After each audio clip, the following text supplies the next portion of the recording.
Welcome to episode 97 of Gods and Heroes of Ancient Greece. My name is MyLinda, Butterworth, and today we continue with the tales of Troy and the story of Achilles and Hector before the gates.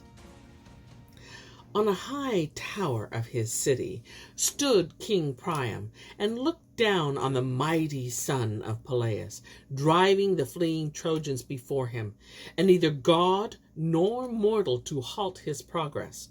Lamenting, the king came down from the tower and exhorted the guards at the wall. Open the gates and hold them so until all the fugitives have entered the city, for Achilles is pursuing them. As soon as our people are inside, lock the double doors, or the fierce son of Peleus will invade Troy. And the guards drew back the bolts. The gates flew apart, and a way to safety lay open. As the Trojans, covered with dust and parched with thirst, fled from the battlefield, and Achilles pursued them with his lance like a madman, Apollo left the open gates of Troy to come to the aid of his wards. He roused the courage of Agenor, brave son of Antenor, and enfolded in cloud, stood at his side at the foot of the beech tree of Zeus. Thus it came about that Agenor was the first of the Trojans to halt, collect his wits, and say to himself, full of shame at his flight, "Who is that is following you? Cannot his flesh be wounded with a point of iron? Is he not mortal like other men?" He regained his composure, awaited Achilles, held out his shield, and cried to him, brandishing his lance, "Do not think you can razz the city of Troy so quickly. There are still those among us who will fight to defend the citadel for their parents, wives, and children." With this, he cast his spear, and it struck the greaves of the hero at the knee, but rebounded without harming him.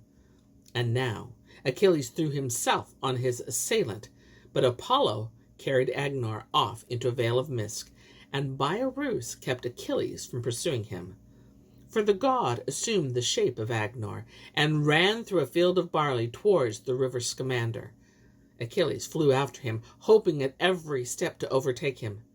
Meantime, the Trojans hurried through the open gates and poured into the city, which soon filled to overflowing.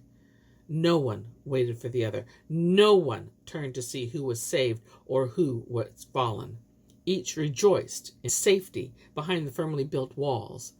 They cooled their sweating limbs, quenched their thirst, and rested on the battlements. But the Achaeans shouldered their shield and thronged toward the wall. Of all the Trojans, only Hector had remained outside the Scaean gates, for this was appointed by fate.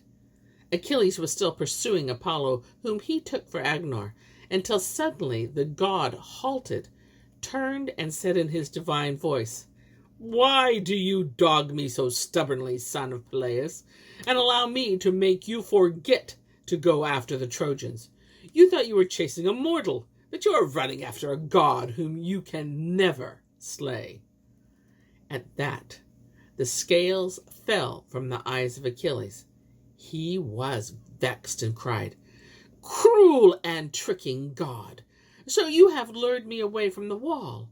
Had it not been for you, many a man would have bitten the dust before the Trojans entered Ilium. But you stole conquest from me, and saved them without any danger to their ranks. For you are immortal, and need have no fear of vengeance, much as I would like to avenge myself for what you have done to me." And Achilles faced about and flew towards the city like an impetuous chariot horse accustomed to victory.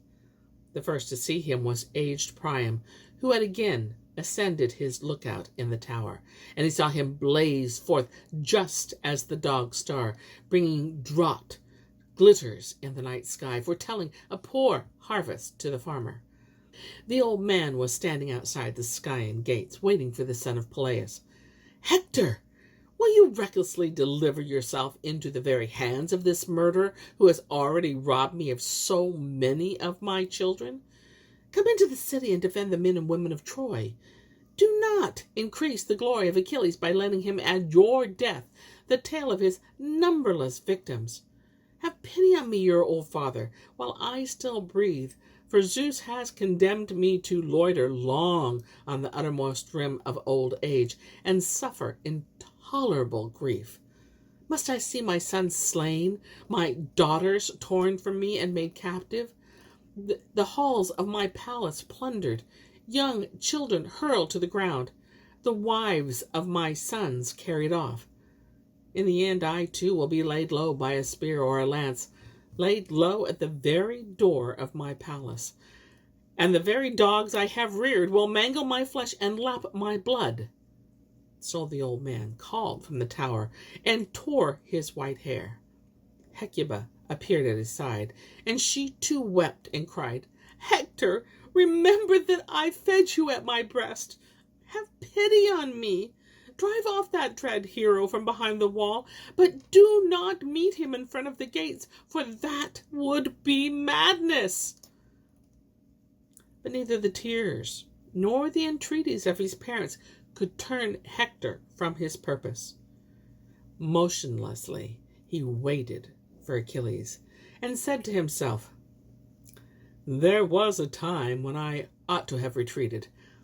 That was when my friend Polydamas advised me to take the Trojan army back to Ilium. Now that so many are slain because of my rashness, I fear the men and women of Troy will some day say of me, 'Hector trusted strength, and in so doing delivered up his people.' Better that I win or die in fighting terrible Achilles, or should I put my shield and helmet down on the ground, lean my spear against the wall, meet him unarmed, and offer to him Helen all treasure Paris took from him, and rich stores of gifts besides? What if I made the princes of Troy swear to keep nothing back, to divide our treasures and other possessions into 2 equal parts? But what thoughts are these? I supplicate him. He would strike me down mercilessly. And how would it look if I went up to him and spoke sweet words like a youth to a maiden? Better rush toward each other in battle, for soon we shall see to which of us 2 the Olympians will grant the victory." Such were the thoughts which passed through Hector's mind. And here is where I end my tale for today. But I'll be back with more tales, many more tales. Until then, my friends, enjoy the journey.